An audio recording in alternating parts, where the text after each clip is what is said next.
လွန်ခဲ့တဲ့နှစ်ပေါင်းများစွာကပေါ့မြို့တွေနဲ့ဝေးလံတဲ့တောရွာလေးတစ်ရွာရှိတယ်။အဲ့ဒီခေတ်ကအခုခေတ်လိုမီးချောင်းတွေလက်စစ်မီတွေမရှိသေးတော့နေဝင်ပြီးဆိုလာနဲ့တရွာလုံးပိမ့်ပိတ်အောင်မောင်းသွားတာပဲ။အဲ့ဒီအမှောင်ကမြို့ကအမှောင်မျိုးမဟုတ်ဘူးဗျာ။တိတ်ဆိတ်လုံးလို့ကိုယ်နှလုံးခုန်တန်ကိုပြန်ကြားရလောက်အောင်ကိုအေးစိမ်နေတာ။ဒီဇလန်ရဲ့အဓိကဇာတ်ဆောင်ကတော့ဖိုးကူလာဆိုတဲ့12နှစ်သားအရွယ်ကောင်းလေးပေါ့။ကျောင်းပိတ်ရက်ဆိုတော့သူ့သေးဦးဘွားနဲ့အတူလဲတော်ထဲမှာနွားချောင်းရင်းအချင်းကုန်ရတာပေါ့သူတို့အိမ်ကရွာအစုံဆုံးလဲကွင်းပြင်ကြီးရဲ့အစုံမှာတအိမ်တည်းထီထီအီဆောက်ထားတာဗျ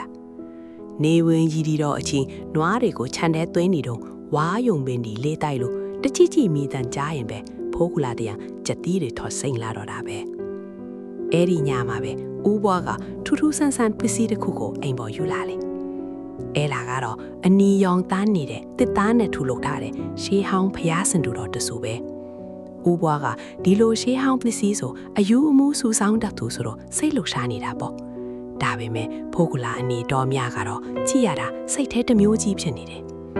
ရှင်ရဲ့ဒီရုပ်တုကြီးကကြည့်ရတာအိတ်စိမ့်စိမ့်နဲ့ကြောက်စရာကြီးပြန်ပို့လိုက်ပါလားလို့တားပေမဲ့ဦးဘွားကတော့နားမထောင်ပါဘူးအိမ်ရဲ့အလဲတိုင်းမှာရှိတဲ့ဖျားစင်ပေါ်မှာအားရပါရတင်ထားလိုက်ပါတော့တယ်။အဲ့ဒီနေ့ကစပြီးအိမ်ရဲ့လေထူးကတမျိုးကြီးပြောင်းလဲသွားခဲ့တယ်ဗျ။ရဲအနေငယ်ကြာလာတဲ့ခါမှာတော့ဖိုးကလာတယောက်အိမ်ပေါ်မှာတယောက်တည်းမနေရတော့ဘူး။သူ့အဖေနဲ့အမေလဲတဲသွားလို့အိမ်မှာတယောက်တည်းကြိုင်ခဲ့ရင်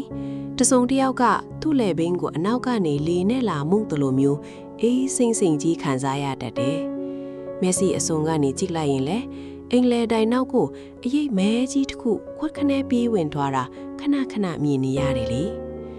အဲ့ဒီအရေးကလူနဲ့လည်းမတူဘူးအရန်ရှည်ပြီးထူးဆန်းနေတာကြောက်လွန်လို့ဖိုးကလာတယောက်အိမ်မော်မတက်ရဲပဲအိမ်အောက်မှာပဲငုပ်တုတ်လေးထိုင်ဆောင်နေရတော့တာပေါ့ကြောက်စရာကောင်းဆုံးကတော့ဝါဆိုလာပြေးနေနီးလာလေးလေးဦးဘွားနဲ့တော်များတို့ကအဲ့ဒီရုပ်တုကိစ္စနဲ့အကြီးအကျယ်စကားများလာလေးလေးပဲတော်များကိုယ်တိုင်လဲအိမ်ပေါ်မှာအရေးမဲကြီးတွေမြင်လာရလို့ဒီရုပ်တုကိုအခုချက်ချင်းအိမ်ပြင်ထုတ်ဆိုပြီးအော်ဟစ်နေတော့တာပေါ့တညမှာတော့ဖိုးကလာတယောက်ညလဲကောင်းကြီးစီးသွားခြင်းလို့နိုးလာရဲ့အဖေနဲ့အမိကိုနိုးပေမဲ့ဘယ်သူမှမနိုးတာနဲ့နောက်ဆုံးမအောင်နိုင်တော့ပဲတယောက်တည်းအိမ်ပြင်ထွက်ခဲ့ရတာပေါ့လေကားကနေဆင်းလာတော့တူးနောက်ကနေခြေတံတရှက်ရှက်လိုက်လာတယ်လို့ပဲအဖေလားအမေလားလို့ခေါ်ပြီးမဲ့ဘာမှပြန်မကြားရဘူးသူလဲကြောက်ကြောက်လန့်လန့်နဲ့ပဲအမြန်ကိစ္စရှင်းပြီးအိမ်မော်ပြန်ပြေးတက်လာတာပေါ့ချင်းထောက်တဲ့အမြန်ဝင်အိမ်မေအလုံးအိမ်လေတိုင်းကဖျားစင်စီကိုမျက်လုံးကရောက်သွားခဲ့တယ်အဲ့ဒီမှာတင်သူမြင်လိုက်ရတာကဖျားရုပ်တုရဲ့အနောက်မှာလူတယောက်လိုမဲမဲကြီးကဒူးနှစ်ဖက်ကိုပိုက်ပြီးစောင့်ကြောင်ကြည့်ထိုင်နေလာဗျာဖိုးကလာတယောက်နှလုံးတုံရင်ခုန်ပြီးတကူလုံးတုံရင်နေတာပေါ့အဲ့ဒီအရာကသူ့ကိုစိုက်ကြည့်နေမှန်းသူသိနေတယ်ရုတ်တရက်ဆိုတော့အဲ့ဒီအရင်မဲကြီးကဖျားစင်ပေါ်ကနေပုံခနဲ့အတန်မြောက်ခုန်ချက်လိုက်တယ်ဗျ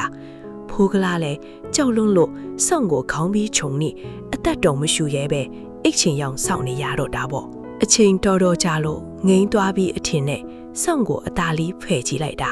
ဖျားရည်ချင်းထောင်အပင်ဘက်သူ့ချီရင်မှတင်အသားတွေမဲပုတ်ပြီးအယိုးငေါငေါနဲ့လူတီလောက်ကစောင့်ကြောင်ကြည့်ထိုင်နေတာဗျအဝေးစားလဲတခုမှမပါဘူးအဲ့ဒီတရေက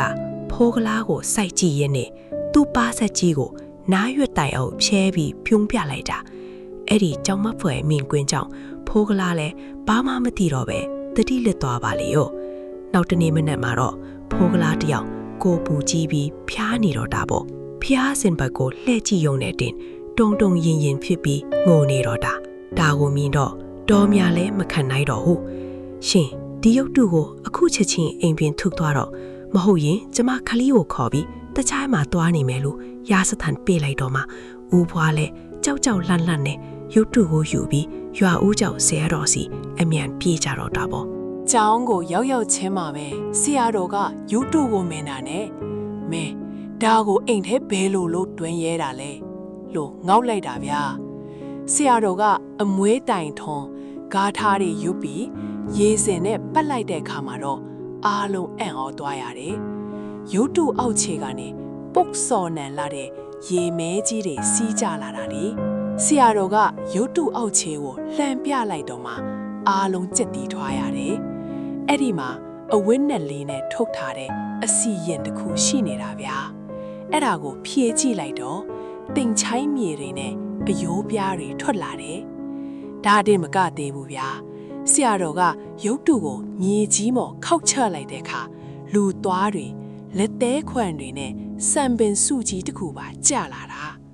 ဒါဟာလူသေးရဲ့အစိတ်ပိုင်းတွေကိုတုံးပြီးဝိညာဉ်ကိုချုပ်နှောင်ထားတဲ့အော့ကလန်ပစ္စည်းပဲမင်းကဒါကိုဖျားထင်ပြီးကိုးကွယ်နေတာလားလို့ဆရာတော်ကမိန့်နေဦးဘွားလည်းမျက်နှာပြက်ပြီးသူလည်းမသိပဲဝယ်လာမိတာပါလို့ဝန်ခံရှာတာပေါ့ဆရာတော်ကအဲ့ဒီဝိညာဉ်ဆိုးကိုကျောင်းမှာပဲတင်စီပြီးစနစ်တကျဖြည့်လွတ်ပေးလိုက်ပါတယ်ဖိုးကလားလို့မိသားစုကိုလည်းပရိချီလင်းချီပေးလိုက်တာပေါ့အိမ်ပြန်ရောက်လို့အဲ့ဒီရုပ်တုကြီးမရှိတော့တဲ့နောက်ပိုင်းအိမ်ထဲကခြောက်ချားစရာတွေလည်းအကုန်ပျောက်သွားတယ်ဒါပေမဲ့ဖိုးကလားအတွက်တော့ဖျားစင်ကိုကြည့်လိုက်တိုင်းပါးဆက်ပြဲကြီးနဲ့ပြုံးပြလျက်အဲ့ဒီအရိပ်မဲကြီးကိုမြင်ရောင်ပြီးကြောက်နေမိစေပါပဲဗျာပရိသတ်တို့တော့အခုလိုမျိုးအိမ်ထဲကိုအသုံးဆောင်ပစ္စည်းတွေဒါမှမဟုတ်ရှေးဟောင်းပစ္စည်းတွေယူလာပြီးမှထူးဆန်းတာတွေကြုံဖူးတာမျိုးရှိလားရှိရင်လည်း comment မှာဝေလောက်မျှဝေသွားကြပါဦးအားလုံးပဲဘေးဟန်ဒရယ်ကင်းဝေးကြပါစေနောက်ထပ်ဗီဒီယိုမှာပြန်ဆောင်ကြမယ်ဗျာ